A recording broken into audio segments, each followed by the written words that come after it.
ফরিদপুরের ভাঙ্গায় আসন পুনর্বিন্যাস আন্দোলনকারীদের তাণ্ডব, উপজেলা পরিষদ, নির্বাচন অফিস ও থানায় ভাঙচুর, আগুন, কয়েকজন আহত। ডাকসু নির্বাচনে প্রার্থীদের দ্বিতীয় দিনের প্রচারণায় ব্যস্ততা। ডাকসুর নেতৃত্বে সাতক্ষীরার ৮ শিক্ষার্থীর অর্জনে খুশি স্বজন আর গ্রামবাসী। নির্বাচনে দাঁড়িয়েছিল, জিতেছে, এটা আমার কাছে খুবই আনন্দ। আশা করি সে ওহাল কেন্দ্রিক অনেক ভালো কিছু করবে, এলাকায় অনেক ভালো কিছু করবে। সকলের জন্য দোয়া থাকবে এবং এটা আমাদের সাতক্ষীরার জন্য আমি মনে করি অনেক বড় পাওয়া। আত্মীয় স্বজনকে নিয়ে পুলিশের ব্যারাকে বসেই খাবার খাচ্ছেন একাধিক মামলার এক আসামি। বরগুনার ভিডিওটি ভাইরাল সামাজিক মাধ্যমে, স্থানীয়দের ক্ষোভ। আমতলিতে চেয়ারও যেখানে তাকে নিয়ে আসা দরকার ছিল আসামিকে, সেখানে না এনে পুলিশের ব্যারাকে নিয়ে গিয়েছে। এই বিষয়ে আসলে সুষ্ঠু তদন্ত হওয়া দরকার। কোনোদিনও এই কাজটি তার কক্ষে বসে করতে পারেন এবং তিনিও এই কাজের সাথে যে অংশীদার হিসেবে কাজ করছে, এটা আসলে ন্যাক্কারজনক। এই তরুণ প্রজন্ম এটি কোনোদিনই মেনে নেবে না। কুমিল্লা শহরে বেহাল সড়কে নাগরিক ভোগান্তি, ৪০০ কোটি টাকার উন্নয়ন ও সংস্কার প্রকল্পে দীর্ঘসূত্রতা আর লুটপাটের অভিযোগ। এলাকার মানুষ বাজার, হাট বাজার এবং হাসপাতালে যাতায়াতের জন্য খুবই কষ্ট করতেছে। শরীরেরও ক্ষতি, দেহেরও ক্ষতি, গাড়িরও ক্ষতি। তোমার মতে শান্তি নেই, চালাইতে ভাঙ্গা রোডঘাট দেখেন। আমাদের শহর উন্নয়নের কর্মসূচি চলছে, এর কর্মযজ্ঞ চলছে, কিন্তু আমি বলবো কর্মযজ্ঞ চাইতে কর্মের জায়গায় অর্থ লুটপাটের একটি মহাযজ্ঞ চলছে। আবাদ মৌসুমেও কাঙ্ক্ষিত সার মিলছে না কুড়িগ্রামে, কৃত্রিমভাবে সংকট তৈরির অভিযোগ। অসাধু ব্যবসায়ীদের বিরুদ্ধে নিয়মিতই চলছে অভিযান। আবাদ করে মনে যে বিপদে আছে, সার পাওয়া যাইতেছে না। 4 কিলো ঘুরিয়ে সার পেলাম 20 কেজি। সিন্ডিকেটরা স্টক করে সার দিচ্ছে না। সারা বছর আমার জমির ধান নষ্ট হয়ে যাচ্ছে।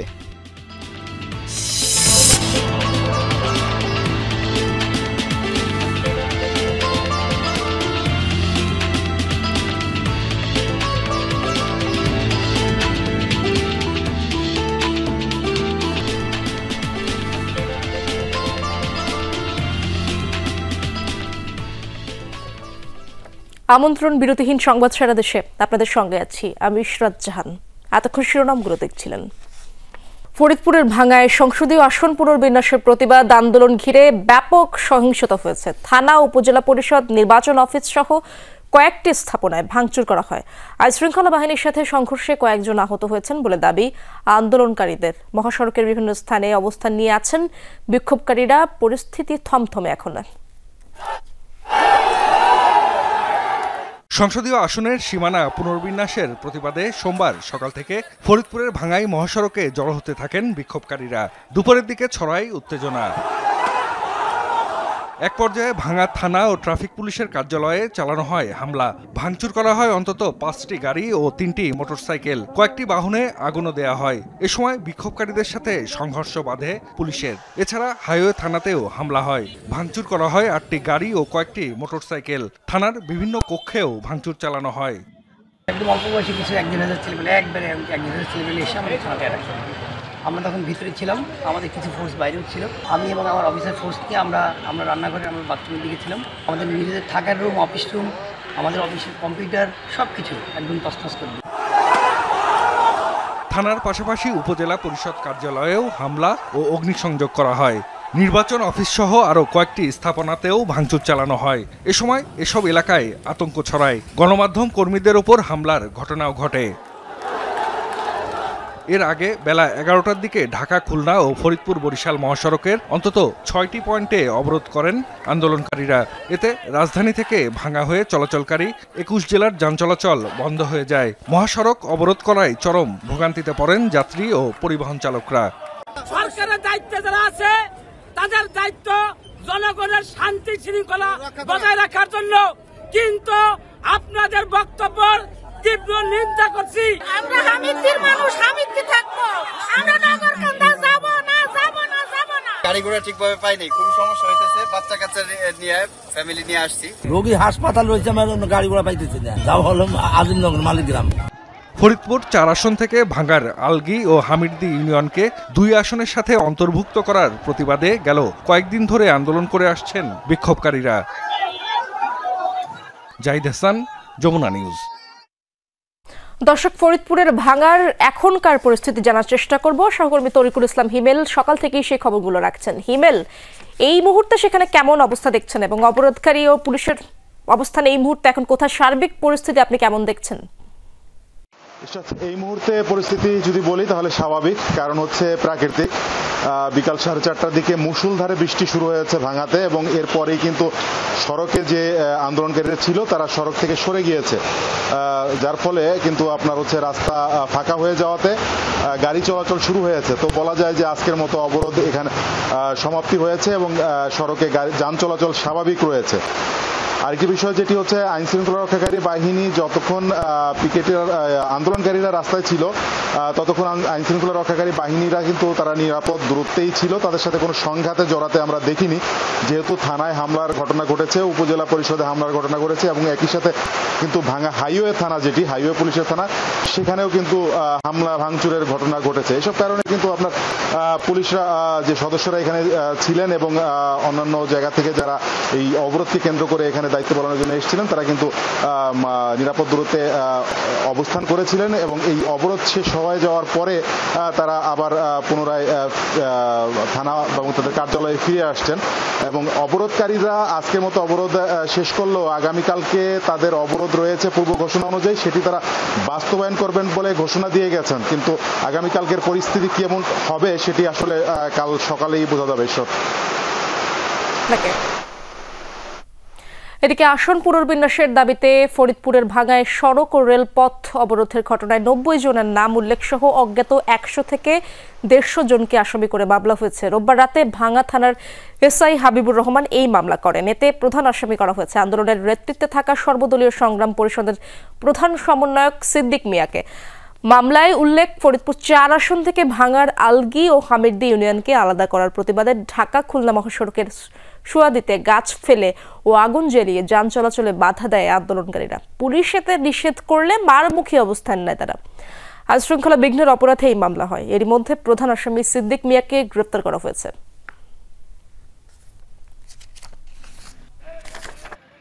এদিকে বাগেরহাটের 4টি সংসদীয় আসন পুনর্বহালের দাবিতে ফের চলছে সর্বদলীয় সম্মিলিত কমিটির সকাল সন্ধ্যা হরতাল। এ বিষয়ে আলোচনা জানবো। বাগেরহাটে রয়েছেন আমার সহকর্মী ইয়ামিন আলী। ইয়ামিন, হরতালের অবশ্যই প্রভাব পড়েছে জনজীবনে, কি দেখছেন সকাল থেকে, কি বলছেন আন্দোলনকারীরা? যে হরতালের প্রভাব পড়ছে, গত কয়েকদিনে হরতাল যেটি ছিল সেই হরতালের কারণে সাধারণ মানুষের যে চরম ভোগান্তি ছিল, পথে পথে তাদের যে বাধার সম্মুখীন হতে হয়েছিল, সেই বাধাটাই তারা ছিল। অতিরিক্ত অর্থ গুনতে হয়েছিল, প্রয়োজনে বের হয়েছিল, তাদেরকে দারুণ কষ্ট করতে হয়েছে, মাইলের পর মাইল পায়ে হাঁটতে হয়েছে।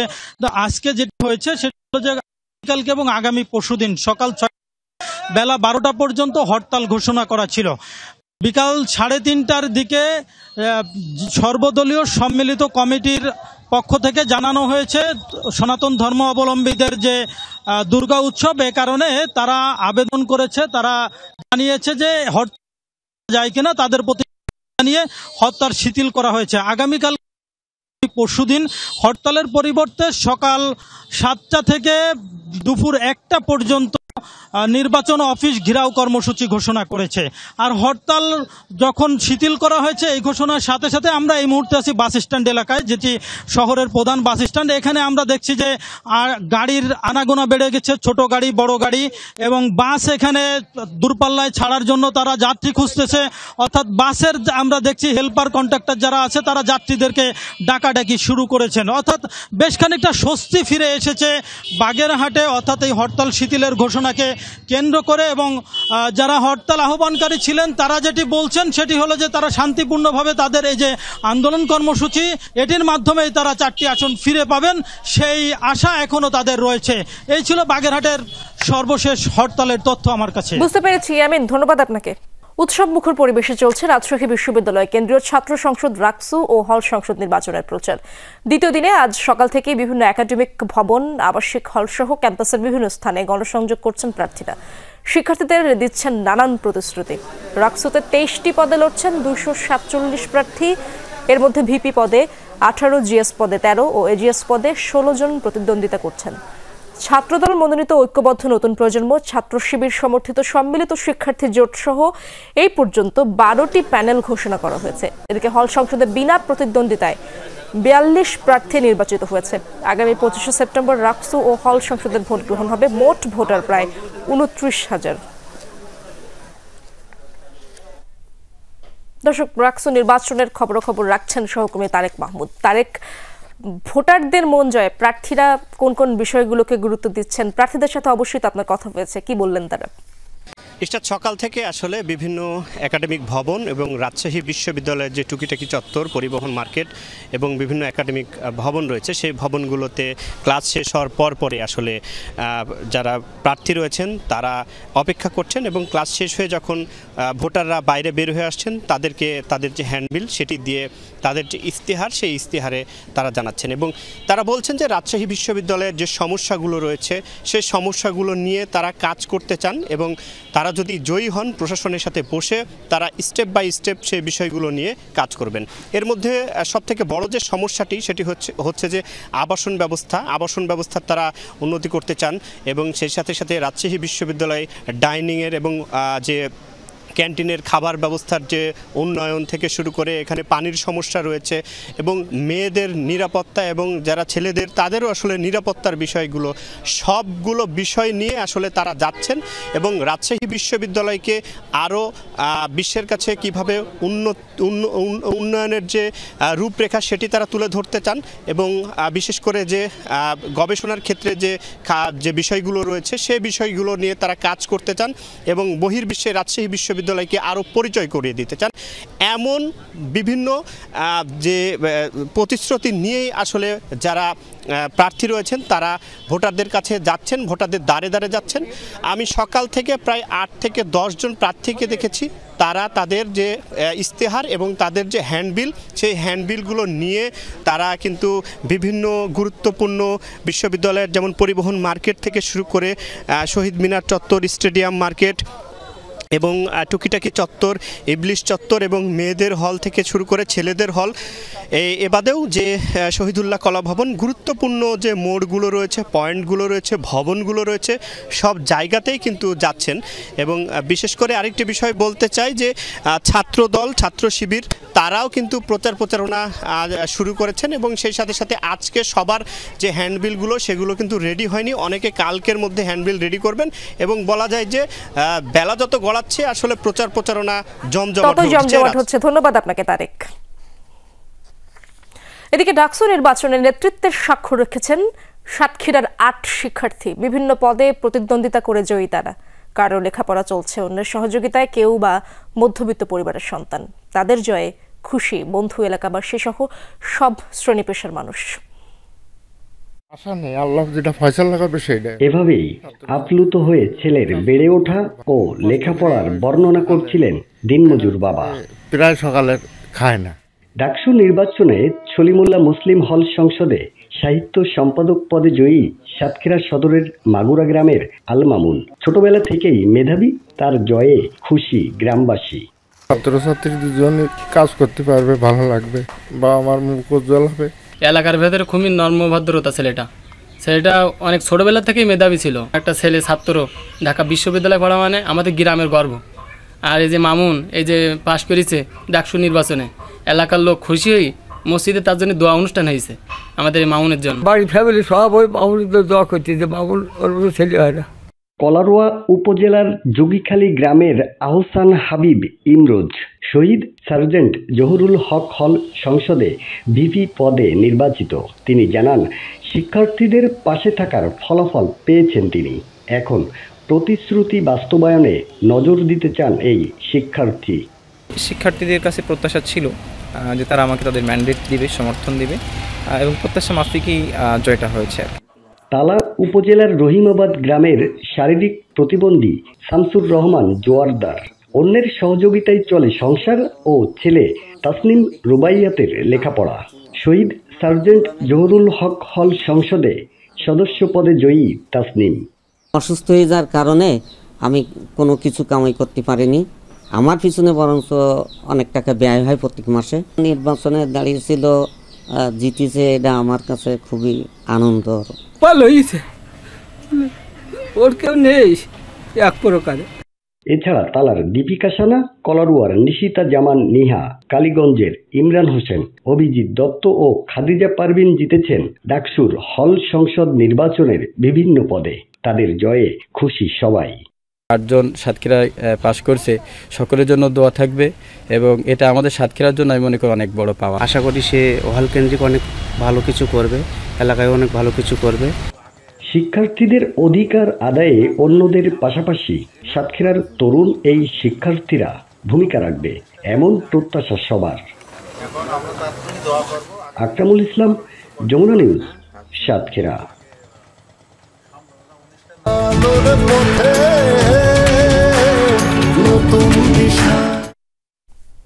বরগুনায় পুলিশের ব্যারাকে আত্মীয় স্বজনের সাথে বসে খাবার খাচ্ছেন একাধিক মামলার এক আসামি। এমন একটি ভিডিও ছড়িয়ে পড়েছে সামাজিক যোগাযোগ মাধ্যমে। এরপর থেকে চলছে সমালোচনা। সেই ভিডিওতে কোর্ট পুলিশ পরিদর্শক বশির আলমকেও দেখা গেছে। ভিডিও ফুটেজটি ছড়ানোর পর থেকেই ক্ষোভে ফুঁসছে স্থানীয়রা। এটি কোর্ট পুলিশের ব্যারাক। নিয়ম অনুযায়ী এখানে শুধু পুলিশ সদস্যরা থাকবেন, অথচ সেই ব্যারাকে একাধিক মামলার এক আসামি। ঘটনাটি বরগুনার আমতলী সিনিয়র জুডিশিয়াল ম্যাজিস্ট্রেট আদালতের। 2 সেপ্টেম্বর কোর্ট পুলিশের ব্যারাকে দেখা যায় সন্ত্রাস দমন, বিস্ফোরক নিয়ন্ত্রণ, যৌতুকসহ একাধিক মামলার গ্রেফতার আমতলী পৌর যুবলীগের সভাপতি আরিফুল হাসানকে। একই সাথে ছিল আরও কয়েকজন। ভিডিওতে কোর্ট পুলিশ পরিদর্শক বশির আলমকে দেখা যায়। সামাজিক যোগাযোগ মাধ্যমে ভিডিওটি ছড়ানোর পর থেকেই চলছে সমালোচনা। বশির আলমের বিরুদ্ধে বিভিন্ন অভিযোগ তোলেন স্থানীয়রা। বৈষম্যবিরোধী আন্দোলন থেকে শুরু করে কোটা আন্দোলন এবং এক দফার যে পরিবেশ তৈরি হয়েছে, তিনি সেই জায়গায় সর্বোচ্চ তার পেশি শক্তি ব্যবহার করেছেন এবং আওয়ামী লীগের এজেন্ডা বাস্তবায়ন করার জন্য তিনি সবচেয়ে বেশি ভূমিকা রেখেছেন। একটা দলকে, একটা সরকারকে, একটা আওয়ামী লীগের এজেন্ডাকে বাস্তবায়ন করার জন্যই তার মূলত প্রতিজ্ঞা ছিল। ছাত্র আন্দোলন যে ভাইয়েরা আছে তারা কোন বাসায় থাকে, তারা কোন সময় আন্দোলনে আসে, কোন রাস্তা দিয়ে আসে, এর উপরে তিনি কঠোর নিরাপত্তার চাদরে তিনি আমাদের ছাত্রদেরকে আটকাই দেওয়ার জন্য চেষ্টা করছে। ক্যামেরায় কথা না বললেও অভিযুক্ত বশির আলমের দাবি, আদালতের হাজতখানায় সংস্কারের কাজ চলছিল, তাই আসামিদের ব্যারাকে সাময়িক সময়ের জন্য রাখা হয়েছিল। সিসি ক্যামেরার ফুটেজ দেখে সেই বক্তব্যের সত্যতা যাচাইয়ের দাবি ছাত্র জনতার। রিপেয়ারিং যদি কাজ চলে থাকে, 2 তারিখ আদালতের সিসি ফুটেজ আছে না, যে কোথায় রিপেয়ারিং এর কাজ চলতেছে, যার কারণে পুলিশ ব্যারাকে নিয়ে এখন হচ্ছে আসামিকে খাওয়ানো হচ্ছে। এটা নিশ্চয়ই পৃষ্ঠপোষকতা ছাড়া আর কিছু না। আর যদি আপনি প্রমাণ করতে পারেন, প্রমাণ করেন, সিসি ক্যামেরা ফুটেজ দেখান যে আদালতের এখানে কাজ চলতেছে, তাহলেই তো সবকিছু ক্লিয়ার হয়ে যাচ্ছে। সন্ত্রাসী কর্মকাণ্ডে অভিযুক্ত আসামিকে পুলিশ ব্যারাকে নেয়ার কোনো সুযোগ নেই বলছেন পাবলিক প্রসিকিউটর। আইনগতভাবে কোনো আসামিকে এবং আত্মীয় স্বজন উপস্থিতিতে বা কোনো এভাবে একদম খুব আপ্যায়নমূলক খাওয়া দাওয়ার কোনো সুযোগ নেই। পুলিশ ব্যারাকে বসে এখানে খাওয়া দাওয়ার সুযোগ নেই এবং সেখানে এটা ঠিক নয়।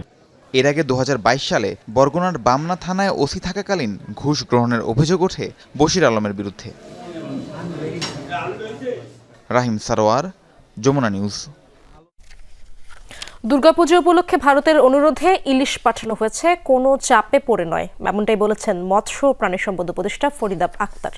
দুপুরে কুড়িগ্রামে আলোচনা সভা শেষে কথা বলেন তিনি। ফরিদা আক্তার বলেন, এবছর ভারতে 1200 মেট্রিক টন ইলিশ পাঠানোর অনুমোদন দেওয়া হয়েছে, যা গত বছরের তুলনায় অর্ধেকেরও কম। এছাড়া প্রবাসী বাঙালিদের দাবির পরিপ্রেক্ষিতে সৌদি আরব সহ মধ্যপ্রাচ্যের দেশগুলোতে 11,000 মেট্রিক টন ইলিশ পাঠানোর অনুমোদন দেওয়া হয়েছে বলেও জানান ফরিদা আক্তার। এবছর জাটকা নিধনের ফলে ইলিশের উৎপাদন কম হওয়ায় বাজারে সরবরাহ কম, তবে এ মাসেই দেশের বিভিন্ন স্থানে সাশ্রয়ী মূল্যে ইলিশ বিক্রির উদ্যোগ নেওয়া হয়েছে বলেও জানান মৎস্য উপদেষ্টা।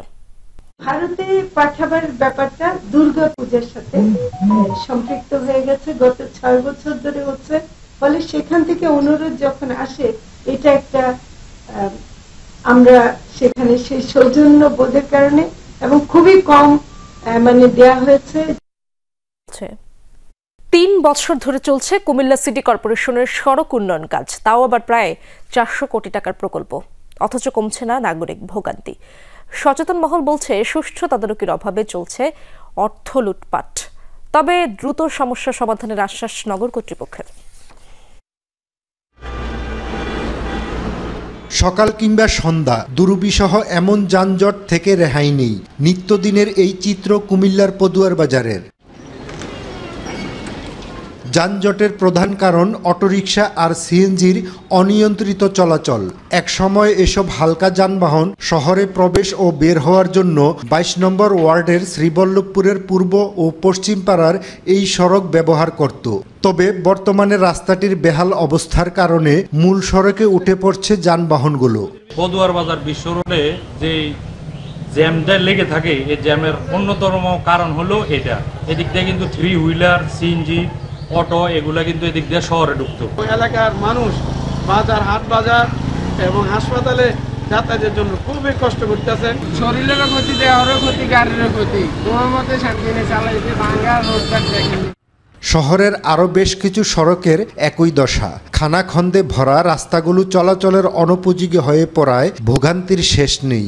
অথচ ২০২২ সালে প্রায় ৪০০ কোটি টাকা ব্যয়ে ৩০৫ কিলোমিটার সড়ক সংস্কার ও নির্মাণের প্রকল্প হাতে নেয় সিটি কর্পোরেশন। তবুও রাস্তাঘাট এমন বেহাল কেন? বরাদ্দের টাকা নামমাত্র এটা যেটুকু ব্যয় করা হয় এটুকু সুষ্ঠু তদারকি করার অভাবে অনেক রাস্তাঘাটে ভেঙে পড়েছে। জাপানি জাইকার অর্থায়নে এখানে নাকি আমাদের শহর উন্নয়নের কর্মসূচি চলছে, কর্মযজ্ঞ চলছে, কিন্তু আমি বলবো কর্মযজ্ঞ চাইতে কর্মের জায়গায় অর্থ লুটপাটের একটি মহাযজ্ঞ চলছে। প্রকল্পে অর্থ লুটপাটের অভিযোগের সুস্পষ্ট জবাব মেলেনি সংশ্লিষ্ট কর্তৃপক্ষের কাছে। সিটি কর্পোরেশনের নির্বাহী প্রকৌশলীর দাবি, জনবল সংকটে তদারকি সম্ভব হচ্ছে না, আর দ্রুতই জলাবদ্ধতা যানজট নিরসনের আশ্বাস দিলেন প্রশাসক। জনবল সংকটের কারণে কিন্তু আমরা এগুলা তদারকি ঠিকভাবে করতে পারি না। সড়ক পারপাসে আপনার ব্যয় প্রায় ৪০০ কোটি টাকা। এই ৩০৫ কিলোমিটার রাস্তা ব্যয় হবে ৩৯৯ কোটি। যানজট, জলাবদ্ধতা, বর্জ্য ব্যবস্থাপনা এবং সড়কের যে বেহাল দশা রয়েছে এগুলি নিয়ে আমরা সামগ্রিকভাবে কাজ করছি। আমরা আশা করছি এই সামগ্রিক প্রচেষ্টার মধ্য দিয়ে, একটা কোঅর্ডিনেটেড এফোর্টের মধ্য দিয়ে আমরা একটা সুন্দর নগরী গড়ে তুলতে পারব। জনগণের ট্যাক্সের কোটি কোটি টাকা ব্যয়ে এসব সড়ক সংস্কার ও নির্মাণ কাজের সুষ্ঠু তদারকির মাধ্যমে এর সুফল নিশ্চিত করবে স্থানীয় সরকার বিভাগ, এমনটাই প্রত্যাশা সচেতন মহলসহ সাধারণ মানুষের। খোকন চৌধুরী, যমুনা নিউজ, কুমিল্লা। কুমিল্লায় মা ও মেয়েকে হত্যার বিচারের দাবিতে বিক্ষোভ ও মানববন্ধন করেছে শিক্ষার্থীরা। দুপুরে নগরীর কান্দিরপাড় পুবালি চত্বরে কর্মসূচিতে যোগ দেয় বিশ্ববিদ্যালয়ের সাধারণ শিক্ষার্থীরা। গেল ৮ সেপ্টেম্বর নগরীর কালিয়াজুড়ি এলাকায় একটি বাসার দ্বিতীয় তলা থেকে মা ও বিশ্ববিদ্যালয় পড়ুয়া মেয়ের মরদেহ উদ্ধার করে পুলিশ। ঘটনার 2 দিন পর সিসিটিভির ফুটেজ দেখে গ্রেপ্তার করা হয় মোবারক হোসেনকে। প্রাথমিক জিজ্ঞাসাবাদে মা ও মেয়েকে হত্যার কথা স্বীকার করে সে। জানায় দ্বিতীয়বার ধর্ষণের চেষ্টার সময় ওই শিক্ষার্থীর মা দেখে ফেলায় তাকে হত্যা করে ঘাতক। পরে তরুণীকেও শ্বাসরোধে হত্যা করা হয়। এমন স্বীকারোক্তি জানাজানির পর ফুঁসে ওঠে শিক্ষার্থীরা। ঘটনার দ্রুত বিচার না হওয়া পর্যন্ত আন্দোলন চালিয়ে যাওয়ার ঘোষণা দেয় তারা। এদিকে বরিশালের তরুণীকে ধর্ষণ ও হত্যা মামলার রায়ে 2 জনকে মৃত্যুদণ্ড দিয়েছেন আদালত। এছাড়া প্রত্যেককে 1 লাখ টাকা করে অর্থদণ্ড দেওয়া হয়েছে। দুপুরে এই আদেশ দেন নারী ও শিশু নির্যাতন দমন ট্রাইব্যুনালের বিচারক রকিবুল ইসলাম। রায় ঘোষণার সময় আসামি কবির আকন ও জব্বার ব্যাপারী আদালতে উপস্থিত ছিলেন। আইনজীবীরা জানান 2013 সালের 28 জুলাই হিজলা উপজেলার পূর্ব কোরালিয়া গ্রামে 18 বছরের তরুণী খাদিজা আক্তারকে অপহরণ করে এলাকার কবির ও জব্বার পরে বাড়ির পাশের একটি বাগানে খাদিজাকে ধর্ষণের পর হত্যা করে আসামিরা।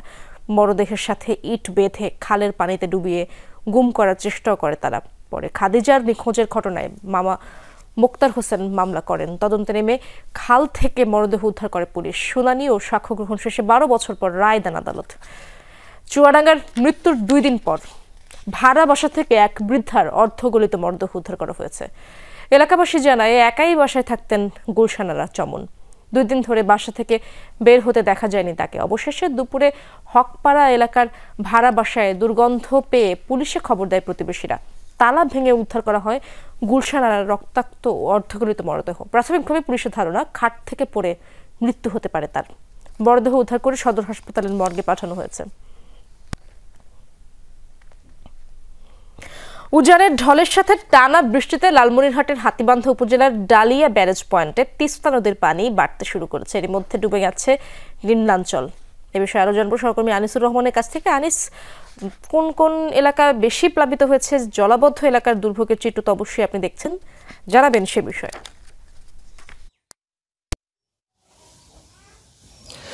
ইশরাত, আপনাকে জানিয়ে রেখে আসলে গতকাল রাত থেকে অতিবৃষ্টি এবং উজানের ঢলের কারণে লালমনিরহাটে কিন্তু তিস্তা নদীর পানি বিপদসীমার উপর দিয়ে প্রবাহিত হয়।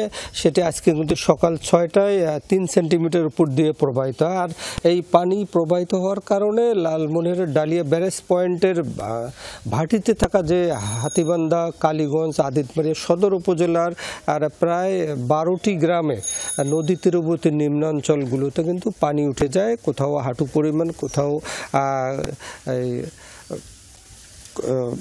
প্রায় 4-5 ইঞ্চি প্রত্যেক বাড়িতে পানি ওঠে, কোথাও হাঁটু পরিমাণে ওঠে। আবার সেই পানি কিন্তু আমরা 3টে খবরে জেনেছি যে 11 সেন্টিমিটার নিচ দিয়ে প্রবাহিত হচ্ছে ব্যারেজ পয়েন্টে, যার কারণে এইসব পানি কিন্তু চলে যাচ্ছে।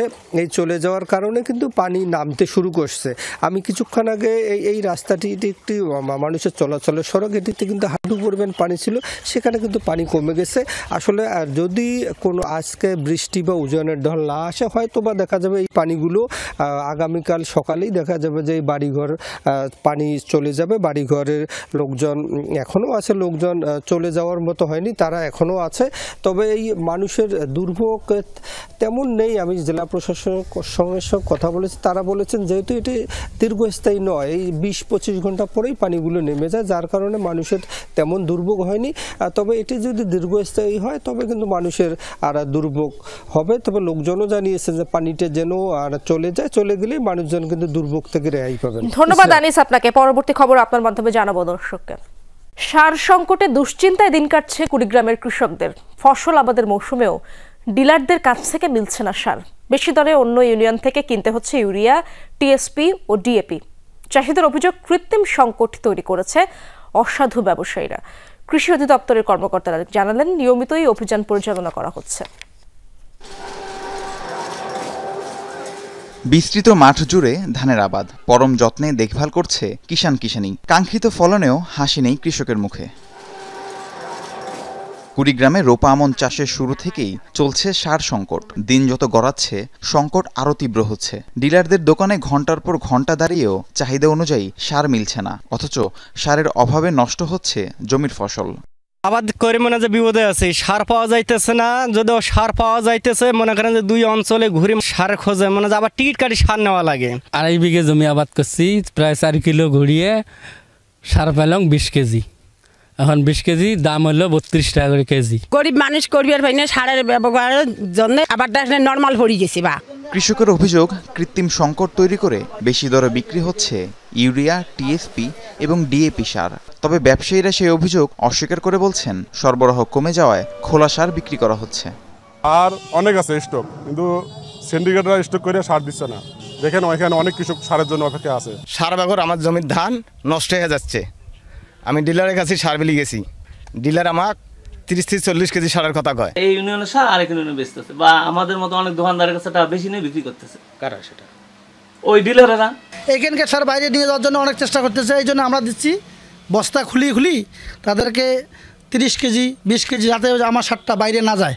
কৃষি অধিদপ্তরের কর্মকর্তা জানালেন সারের কোনো সংকট নেই, অসাধু ব্যবসায়ীরা কৃত্রিম সংকট তৈরির পায়তারা করছে। তাদের বিরুদ্ধে নিয়মিত চলছে প্রশাসনের অভিযান। বিভিন্ন জায়গায় সারের সংকটের কথা শোনা যায়, যেটি বিশেষ করে যারা খুচরা ব্যবসায়ী তারা একটি কৃত্রিম সংকট তৈরির প্রক্রিয়া করতে পারে। সেক্ষেত্রে আমরা সজাগ আছি এবং আমরা সেক্ষেত্রে কোনো অভিযোগ পেলে সে জায়গায় মোবাইল কোর্ট পরিচালনা করছি এবং আইনানুগ যে ব্যবস্থা সেটি গ্রহণ করছি। জেলায় রোপা আমন ধানের লক্ষ্যমাত্রা ছিল 1,20,500 হেক্টর, অর্জিত হয়েছে 1,21,400 হেক্টর। রাহিম সারোয়ার, যমুনা নিউজ। দর্শক, এই ছিল সংবাদ সারা দেশের আপডেটগুলো।